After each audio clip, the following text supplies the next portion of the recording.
आज तुम्ही आत्मदहन करणार होता, ते आत्मदहन का कॅन्सल केलेलं आहे? मी सुनीता बोलून घेते, राहणार नंदापूर. मी आज आत्मदहन करणार होते कारण माझ्या मुलाला अनुकंपा तत्वावर नोकरीचे आदेश असून देखील रुजू करून घेत नव्हते.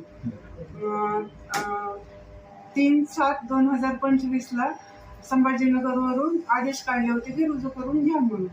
मग रोज माझा मुलगा परळी वसंतनगर शाळेवर जात होता, पण तिथे काही रुजू करून घेत नव्हते, ओढाओढीचे उत्तर देत होते. मग मी 9 तारखेला समाज कल्याणला येऊन सांगितलं की बाबा हे रुजू करून काही घेत नाही. समाज कल्याणला आल्याच्या नंतर मला तिथले आयुक्त बोलले की थोडंसं त्यांना काहीतरी ही केल्याशिवाय ते काही रुजू करून घेणार नाही. मग ते थोडेसेचा अर्थ मला कळालं. मी सांगितलं की माझ्याच्यानं काहीच करणं होत नाही. मी 2016 पासून ह्याच्यामध्ये होते आणि मला कर्करोग झालेला. मी ह्या आजाराने एवढी परेशान असून देखील मी 2016 पासून त्यांचे वारंवार चक्र मारून मी अर्ज काढून आणली, तरी पण हे रुजू करून घेत नव्हते. मग मी 9 तारखेला आत्मदहनाची नोटीस दिली आणि त्या दिवशीच मग मी टायगर ग्रुपचे अध्यक्ष राकेश भाऊ जाधव यांना पण निवेदन केलं होतं की माझं काही काम होत बी नाही आणि कोणी करतही नाही, मला मदत करा म्हणून.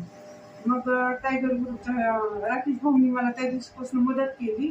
त्यांनी समाज कल्याणच्या ऑफिसला जाऊन ह्यांना बोलवून हे करून म्हणजे हे केलं. आयुक्त साहेबांनी आज 23 तारखेला शाळेवरून मग हे केले, जॉईन करून घेतले. जॉईन पण कसं करून घेतलंय त्यांनी, जे आम्ही त्यांना अर्ज केला होता की आज आम्हाला रुजू करून घ्या, त्याच्यावरच त्यांनी 2 शब्द लिहून दिले की आज आम्ही तुम्हाला रुजू करून घेतलं आहे. पण त्यांनी काही आम्हाला म्हणजे त्यांचं काय असं लेखी हे दिलेलं नाही, आम्ही तुम्हाला 2 दिवसानं देतो असं बोलले.